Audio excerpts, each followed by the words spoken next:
सिवनी मालवा में जनता की परेशानियों भरे सैकड़ों आवेदन जनता मंच के सदस्यों द्वारा एसडीएम सरोज परिहार को सौंपे।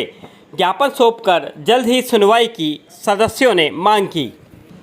भाजपा नेता प्रवीण अवस्थी ने बताया कि शहर सहित ग्रामीण अंचलों से तहसील आने वाले लोगों के काम समय पर नहीं हो रहे हैं, जिसे लेकर जनहित से जुड़े विषयों पर हम कार्य कर रहे हैं। ज्ञापन सौंपने वालों में बड़ी संख्या में गणमान्य नागरिक उपस्थित रहे। लगभग 12 दिनों से तहसील कार्यालय के सामने जनता सुनवाई मंच के कार्यकर्ताओं द्वारा आम जनता की समस्याओं को सुना जा रहा था, क्योंकि हम देख रहे हैं लगभग 4-5 वर्षों से लोग परेशान हो रहे हैं, तहसील कार्यालय के चक्कर लगा रहे हैं, परंतु उनकी सुनवाई नहीं हो रही है। आज हमारे साथ कई परेशान लोग, ये दादी जी साथ में खड़ी हैं, दादाजी साथ में खड़े हैं, 4 साल से परेशान हैं लोग, परंतु उनकी सुनवाई नहीं हो रही है। तो हमारे द्वारा लगभग 150 आवेदन अभी आ गए हैं, जो हमने एसडीएम मैडम को दिए हैं कि जो लोग बरसों से चक्कर काट रहे हैं उनकी जल्द सुनवाई हो। और अभी ये जनता सुनवाई मंच तहसील कार्यालय से शुरुआत हुई है। अब इसके बाद नगर पालिका, नहर विभाग, मंडी सहित विभिन्न विभागों में जो लोग परेशान हैं उनके लिए काम करेगा। और जिन लोगों की समस्याओं का हल बरसों से नहीं हो पा रहा है, हमारी एसडीएम मैडम से अभी मांग हुई है कि शिविर लगाकर इन सबकी समस्याओं का जल्द से जल्द हल करें। और अगर 7 दिवसीय हल नहीं होता है तो जल्द ही एक बड़ा प्रदर्शन किया जाएगा, जिसके माध्यम से जितने भी लोग परेशान हैं उनको वहाँ पे उपस्थित कर और अधिकारियों के खिलाफ मोर्चा खोला जाएगा। राज्य शासन ने एक तरफ हर कार्य की एक समय सीमा निश्चित की है, उसके बावजूद भी शासकीय कार्यालयों में समय पर काम क्यों नहीं हो पा रहा है? देखिए, समय सीमा निश्चित का यह है कि तहसील कार्यालय में जो भी आवेदन आता है कानूनी रूप से उसको 6 महीने के अंदर पूरा होना चाहिए, परंतु 6 महीने क्या 6 साल लोगों के हो जा रहे हैं। हमारे पास वो भी केस है जो 1991 से व्यक्ति परेशान होते हुए आ रहा है, वो भी हमारे पास लिखित शिकायत है कि 1991 से वो परेशान हो रहा है, पर उसकी सुनवाई नहीं हुई। अब हमारा प्रयास यही है कि क्योंकि राजनीतिक रूप से भी शासन का प्रशासन पर अंकुश नहीं होना एक बड़ा कारण है कि आज लोग परेशान हो रहे हैं। हमारा प्रयास है कि जल्दी से ये लोगों की समस्या का निराकरण जल्द हो, ताकि लोगों की परेशान होना बंद हो जाए।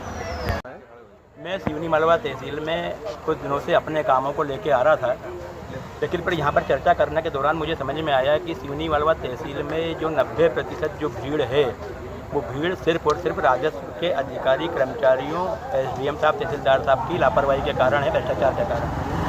यहाँ पर लोगों के काम नहीं हो रहे हैं, लोगों के कामों में प्रोग्रेस नहीं मिल रही है मैडम ने और फिर इसलिए हमने ये तय किया, हम सब ने मिलकर तय किया है कि नागरिक सुधार मंच के माध्यम से हमने ये एक मंच बनाया और मंच के माध्यम से हमने लोगों की समस्याओं को सुना। क्या कि जैसे कितने लोग अपने सिवनी मालवा विधानसभा क्षेत्र में हैं कि जो राजस्व की समस्याओं से पीड़ित हैं, तो ये देखने में आया कि कम से कम 500 से 700 आवेदन हमारे पास ऐसे आ चुके हैं। और हम तो सिर्फ हमने ये 11 सूत्री मांगों को 3 तारीख को इनको आवेदन दिया था।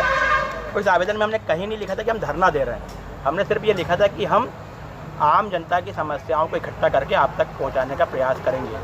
लेकिन ये बात अनुविभागीय अधिकारी महोदय को इतनी बुरी लगी कि वो आम लोगों की समस्याओं को सुनने तक के लिए हम पे दबाव बनाने लगे कि आप समस्याएं नहीं सुन पाएंगे। और उन्होंने हमको नोटिस भेज दिया कि ये साहब आप क्या कहते हैं, लोक न्यूसेंस में ये गलत कर रहे हैं, जबकि इसमें कहीं भी धरने की बात नहीं थी। लेकिन हाँ, आज हम एक आवेदन दे रहे हैं हमारे नागरिक मंच के माध्यम से कि अब जो हमने अभी फिलहाल 109 आवेदन लेके आए हैं कि आप इन 109 आवेदनों पर कैंप लगा के समस्या को हल कीजिए।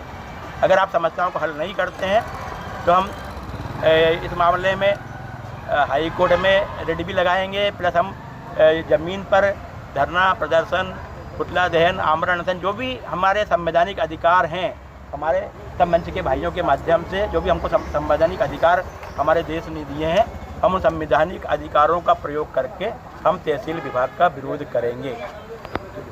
तो एसडीएम कार्यालय या तहसीलदार कोर्ट में जितने भी मामले होते हैं वो सिटीजन चार्टर की समय सीमा के अंदर उनका निराकरण करना आवश्यक होता है। कोई भी मामला 6 माह से अवधि का पेंडिंग नहीं होता है। यदि 1-2 मामले पेंडिंग होते हैं किसी कारण से विवाद की स्थिति में, तो उनका सटीक जवाब तहसीलदार को या हमको देना होता है। तो ऐसा कोई मामला हमारे यहाँ दर्ज नहीं है जो 6 महीने या साल भर या 2-4 साल से पेंडिंग। तो मैम, ये जो आवेदन आए हैं, जो लोग परेशान हैं, इनके कब तक इनका निराकरण हो जाएगा? इनका आज आप लोगों के द्वारा इसके ज्ञापन के माध्यम से 117 के करीब आवेदन जो मुझे दिए गए हैं, उनकी मैं प्रॉपर लिस्टिंग करके संबंधित अधिकारी को प्रेषित करके यथाशीघ्र जल्द से जल्द निराकरण करवाने का प्रयास करूँगा।